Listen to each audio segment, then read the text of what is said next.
Adriana Ferreira da Silva. Poucas pessoas viveram experiências tão dramáticas quanto essa filósofa e professora emérita da Universidade da Califórnia. Em sua autobiografia política, escrita em 1972 e finalmente lançada no Brasil pela Boitempo, Angela Davis descreve o cenário de sua infância, quando descobriu o racismo, morando num bairro que ficou conhecido como Colina Dinamite. O nome se deve aos constantes bombardeios realizados por racistas e supremacistas brancos, para intimidar e expulsar os vizinhos, famílias negras de classe média que começavam a se mudar para a região. A situação não era muito melhor em outros bairros de Birmingham, cidade no Alabama, onde ainda existia segregação quando Angela nasceu, em 1944. Em Nova York, onde cursou o ensino médio, ela descobriu que, apesar de a segregação não ser instituída, como no restante dos Estados Unidos, tampouco era verdade a propalada harmonia racial do norte do país. O racismo estava entranhado nas estruturas políticas e sociais, gerando perseguição à população negra. Graduada pela Universidade de Brandeis, em Massachusetts, Angela especializou-se em francês e em cultura francesa em Paris, na primeira metade dos anos 1960. Lá conheceu o professor Herbert Marcuse, que a apresentou a teoria crítica e a instigou a estudar filosofia em Frankfurt, na Alemanha. No entanto, o movimento pelos direitos civis e pela libertação negra fortalecia-se nos Estados Unidos, com a criação de organizações como o Partido dos Panteras Negras, na Califórnia, uma reação à brutalidade policial.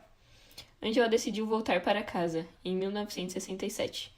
Desembarcou na Califórnia e passou a atuar ao lado de diversas organizações do movimento Black Power, além de filiar-se ao Partido Comunista.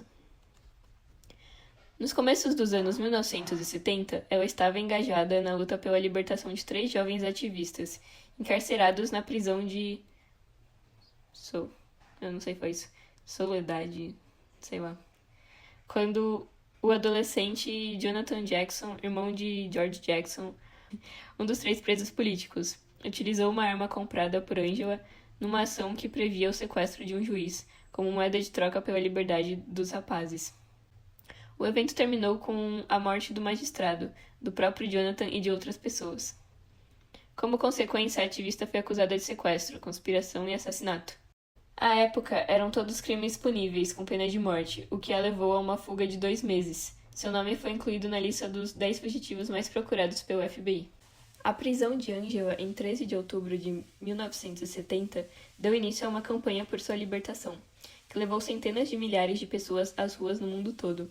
O movimento de denúncia e sensibilização garantiu, após 16 meses de cárcere, que ela fosse finalmente julgada e declarada inocente. O feito representou uma vitória para o movimento em favor dos presos políticos. Desde então, Angela Davis dedica sua vida à luta pela abolição do sistema prisional, aos estudos das relações de continuidade entre o passado escravagista e o atual complexo industrial prisional, à defesa do fim da militarização da polícia e às reflexões sobre o papel da mulher negra na sociedade. É desse tema especificamente que trata o livro Mulheres, Raça e Classe, lançado pela Boitempo. A obra traz uma das primeiras análises feministas negras sobre a experiência da escravidão nas Américas, em textos que serviram de base para o surgimento de teorizações sobre o feminismo negro, sobre a relação entre reflexão intelectual e militância política, e também para o estudo da interseccionalidade, conceito fundamental quando são abordadas as categorias de opressão de gênero, raça e classe.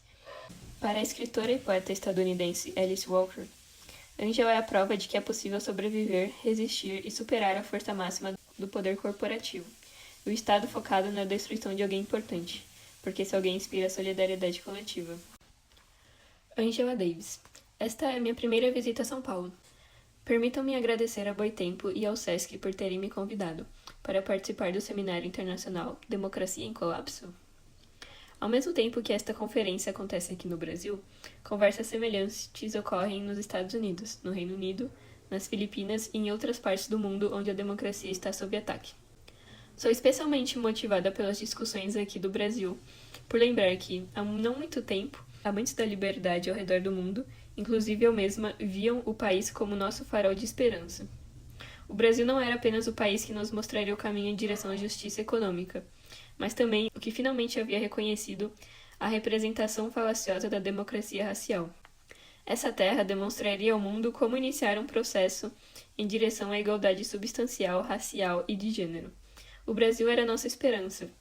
O caminho em direção ao futuro surgia na medida em que os afro-brasileiros, especialmente as mulheres afro-brasileiras, estavam se erguendo e redefinindo a democracia, fazendo exigências democráticas radicais de justiça econômica, política e social.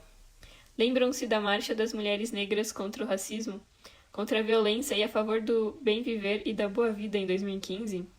Essa repercussão foi sentida ao redor de todo o mundo. Quando palestrei na Universidade Federal da Bahia, no verão de 2017, durante o Julho das Pretas, pude sentir pessoalmente a energia que impulsionava a demanda por mudanças, e me lembro que depois de nossa irmã Marielle Franco ser assassinada, e depois das eleições do último ano, 2018, compareci ao Encontro Nacional de Mulheres Negras, em Goiânia. Ainda que as pessoas estivessem em profundo luto por Marielle e muito perturbadas com o golpe contra Dilma Rousseff e com a prisão de Lula, elas também expressavam sua determinação de continuar a luta em prol da liberdade. Marielle vive e continua sendo um farol de esperança para as pessoas que acreditam profundamente, como ela mesma acreditou, na possibilidade iminente da transformação racial no Brasil, nas Américas e em todo o mundo.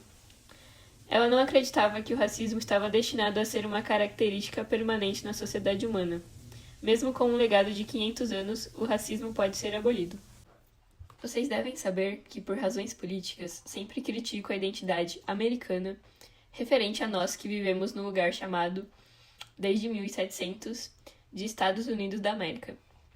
Como se as pessoas que vivem nos Estados Unidos fossem as únicas em todo o hemisfério que representam as pessoas da região.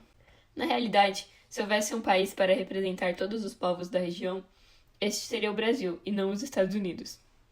É a mesma lógica colonizadora que permite a categoria humano ser representada por humanos brancos. Humanos cuja história é de escravização e de colonização. Essa lógica leva a uma hierarquia interna na categoria de humanos, e é essa mesma forma de colonização que as pessoas dos Estados Unidos impõem aos povos das Américas. Eu já disse muitas vezes que ficaria orgulhosa de ser chamada de americana, se a designação significasse relações igualitárias entre todos os povos do hemisfério. Marielle Franco seria, portanto, minha camarada irmã americana.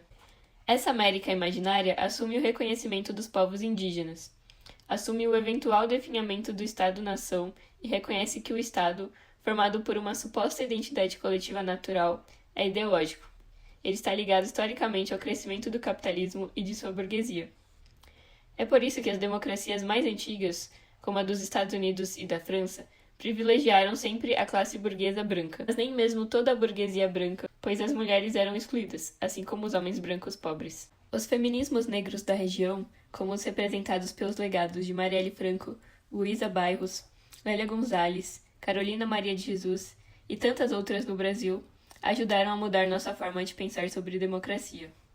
Também estou pensando no movimento de mulheres negras da Colômbia e sobre o fato de que, na Costa Rica, Epsi Campbell foi eleita a primeira mulher negra vice-presidente na América Latina.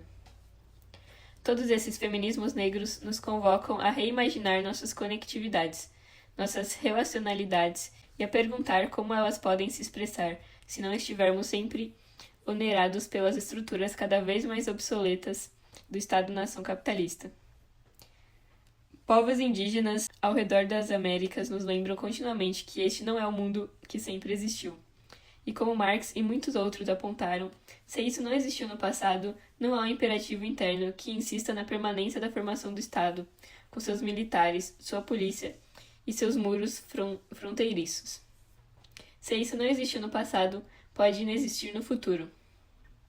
Marielle Franco sabia que a liberdade é uma luta constante, e seu legado é defendido por aqueles que continuam lutando contra o racismo, a violência, a homofobia e a destruição do meio ambiente.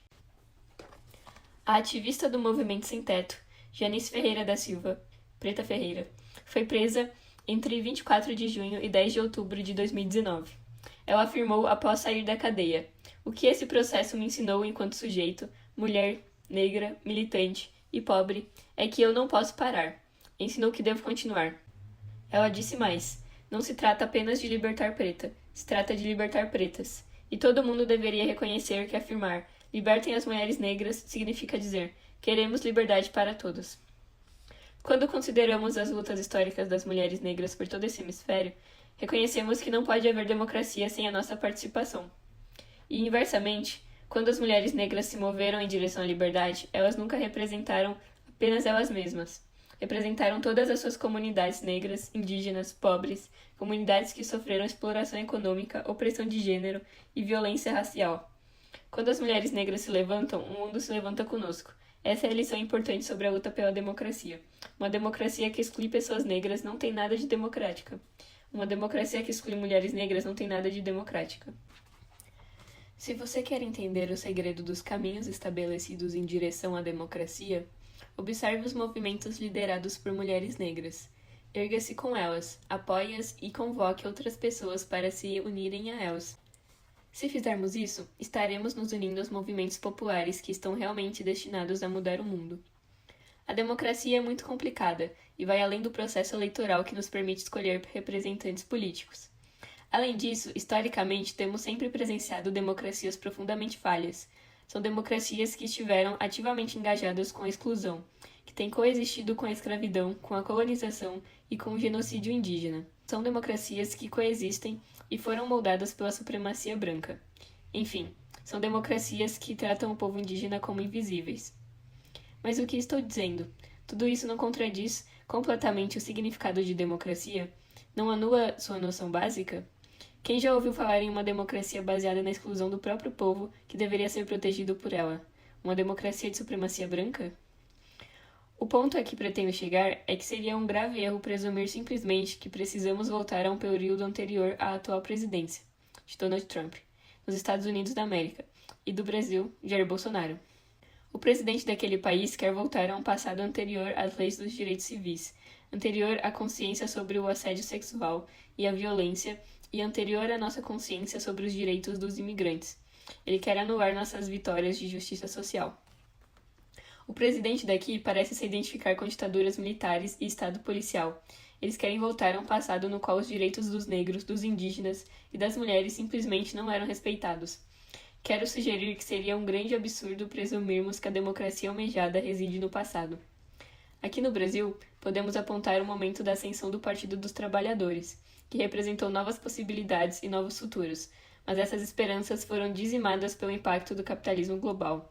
Essa tendência conservadora de olhar para o passado atrás de respostas é especialmente problemática nos Estados Unidos. Há aqueles que imaginam um hipotético governo de Hillary Clinton. Eu gostaria que ela tivesse sido eleita, mas é errada a suposição de que teríamos evitado a atual crise da democracia somente com a eleição dela. A eleição de Hillary Clinton não teria resolvido as profundas desigualdades econômicas, a violência racista do Estado, a misoginia estrutural e toda uma gama de injustiças raciais. Existe uma instituição na qual todas essas desigualdades e injustiças estão profundamente arraigadas. Venho trabalhando em presídios a maior parte da minha vida e, portanto, gostaria de falar por um momento sobre a democracia e o presídio. Essa relação está ligada a estruturas do policiamento. As pessoas mais sujeitas à prisão são aquelas provenientes de comunidades pobres, alvos do racismo estrutural e da violência contra as mulheres. Aqui no Brasil, existem estudiosos e ativistas que examinam e criticam o crescente papel da instituição prisional. Entre eles, há protestos crescentes contra o retorno da tortura em cadeias e presídios. Soube que mulheres foram torturadas na Bahia e em presídios masculinos, os prisioneiros são forçados a tirar suas roupas. Isso me lembra a rebelião de Ática e o massacre de seus prisioneiros, entre 9 e 12 de setembro de 1971. Talvez você tenha visto as imagens de centenas de prisioneiros nus. O saldo foi de 43 mortos, 32 presos e 11 carcereiros, e mais de 80 feridos. Isso me leva a refletir sobre a relação entre prisão e democracia. A instituição prisional foi o maior presente da democracia dos Estados Unidos para o mundo. O projeto desse país de firmar a prisão como modelo dominante de punição estava ligado à metamorfose. O projeto desse país de firmar a prisão como modelo dominante de punição estava ligado à metamorfose pós-revolucionária, de 1776, do governo e da sociedade durante o final dos anos 1700 e início dos anos 1800. A ascensão da penitenciária era vista simultaneamente como uma evidência dramática de democratização, e ao mesmo tempo como um sintoma não reconhecido da desigualdade racial, de gênero e de classe enraizada nas entranhezas da estrutura da nova democracia. A prisão como punição significava que a negação da liberdade propiciava a prova negativa da emergência da liberdade como padrão social. A negação da liberdade era, por assim dizer, a exceção que provava a regra. É interessante que naquele período havia aqueles que argumentavam que pequenos delitos nem grandes infrações criminais deveriam fornecer a justificativa para negar às pessoas sua liberdade. Mas havia radicais que clamavam pela abolição de todos os tipos de punição. Se essa perspectiva tivesse prevalecido nos Estados Unidos, talvez a invenção de penitenciária não tivesse ocorrido. Isso poderia ter mudado o mundo de diversas maneiras. Desde o início, os argumentos pela abolição desse tipo de punição foram quase sempre sobrepostos por chamados à reforma prisional. Assim, a prisão tem se afirmado como uma instituição permanente e hegemônica na democracia estadunidense. A pergunta que quero fazer é se uma análise mais profunda da relação entre prisão e democracia poderia estabelecer um ponto de vista mais produtivo para argumentarmos contra a hegemonia prisional e a favor da abolição das prisões. Isso inclui o Brasil. A articulação das instituições carcerárias como ideologias neoliberais democráticas, voltadas contra a ameaça do terror, recapitula a história dos princípios da democracia dos Estados Unidos, que executavam o projeto de estender direitos e liberdade a alguns enquanto negavam a outros, em especial as pessoas negras escravizadas ou sujeitas à escravização. Quero concluir esta conferência sobre as democracias em colapso, dizendo: o aprisionamento está tão ancorado filosoficamente nas concepções liberais da democracia, marcada e infectada pela exclusão racial, que não somos mais capazes de pensar no mundo sem ele, muito menos em extinguir essa instituição sem reconceituar a democracia. Isso requer que prestemos muita atenção às interdependências entre racismo e capitalismo, que são responsáveis pela instituição peculiar da democracia estadunidense. E, claro, a escravidão sempre foi referida como a instituição peculiar. Alguns de vocês que estudaram isso devem estar cientes, mas prefiro achar que a instituição peculiar era a democracia. A punição do aprisionamento, ao mesmo tempo que era fundamentada e constituída como negação de direitos e liberdades individuais, foi de alguma forma expandida para além dos limites da democracia, e de forma bastante real, essa era a negação que a democracia liberal exigia como evidência de sua existência. Isso era e continua sendo o que podemos chamar de negação constitutiva da democracia liberal.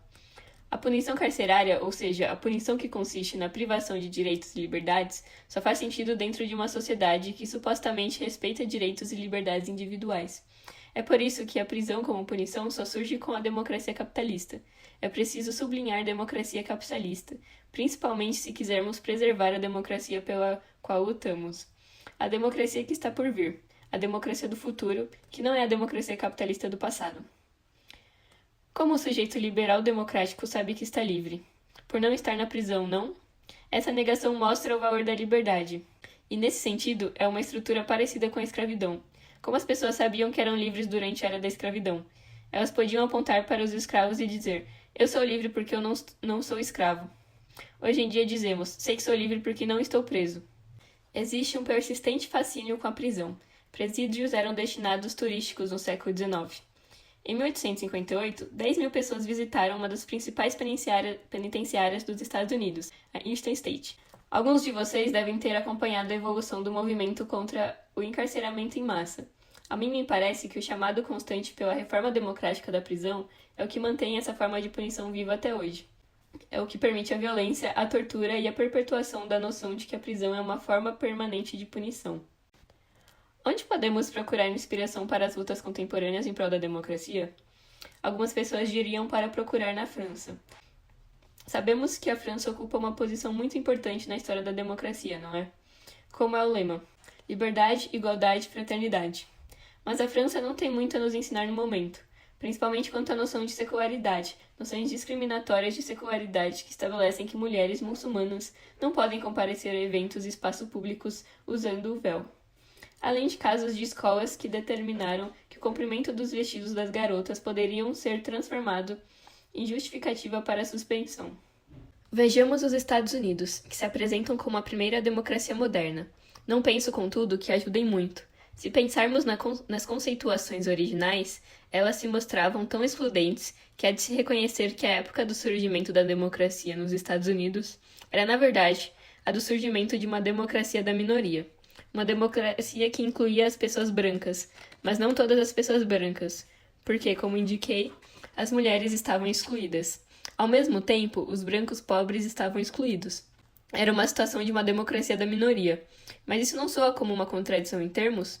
Como se define a democracia? As definições mais simples referem-se ao domínio político da maioria. Mas se olharmos para um país como os Estados Unidos, desde o início era uma democracia da minoria. Penso que podemos reconhecer que praticamente cada passo adiante na democracia estadunidense foi conseguido por aqueles e aquelas que lutaram para contestar o racismo, a exploração econômica, o patriarcado, os ataques contra as pessoas transgêneras. Essas lutas são frequentemente designadas como políticas identitárias, interesses especiais. Se quiserem imaginar uma abordagem democrática, seria essa universalização global, essa noção de todos. O que a Constituição diz sobre todas as pessoas serem livres? Nós deveríamos colocar um parênteses no documento fundador, exceto escravos e pessoas negras, exceto mulheres, exceto pessoas pobres. E quando excluímos todas essas categorias, constatamos que temos uma minúscula minoria. Bem, eu quero citar uma amiga, Linda Burnham, que por muito tempo vem observando a situação política nos Estados Unidos. Ela é uma militante feminista e contesta aqueles que se referem às lutas contra o racismo como política identitária. Linda diz: na minha experiência, defensores e organizadores da luta por justiça racial não se veem como fornecedores de política identitária, nem os militantes por direitos dos imigrantes, defensores dos direitos dos LGBTQ, ou ativistas pelos direitos das mulheres.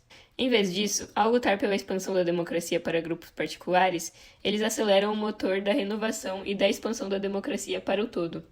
E por experiência sabem que soluções supostamente universalistas frequentemente trabalham para tornar ainda mais rígidas desigualdades já enraizadas. Esse é um bom argumento para apresentar aqueles que dizem: você não deveria dizer que vidas negras importam, você precisa dizer que todas as vidas importam. Observamos lutas em prol da justiça social em busca de inspiração, e não lutas pela simples inclusão, pois de alguma forma, nos Estados Unidos, o bordão sempre foi diversidade e inclusão. Enfatizamos a transformação social e a justiça. Reivindicamos não apenas a democracia política, mas a democracia econômica e social, uma revisão socialista e uma reorganização de nossas sociedades. Cada vez mais mulheres estão assumindo posições de liderança em lutas por justiça social.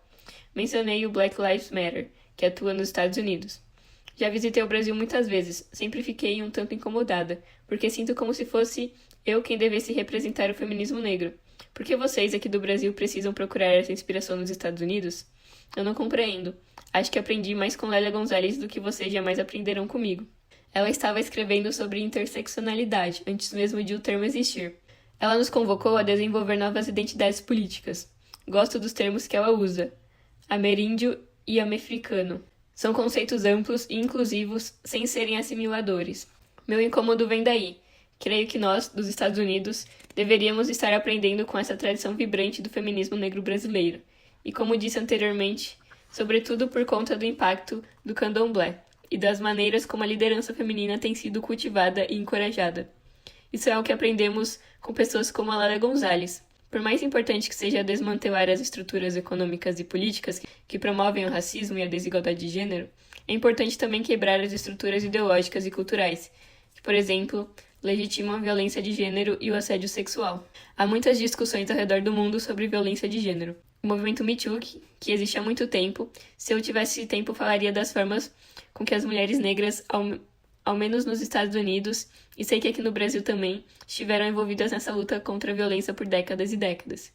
E também precisamos falar sobre essa violência de gênero estar embutida em certas formas de trabalho. É o caso de trabalho doméstico, por exemplo. Estou impressionada com o nível de organização dos trabalhadores domésticos aqui no Brasil, muito maior que na América.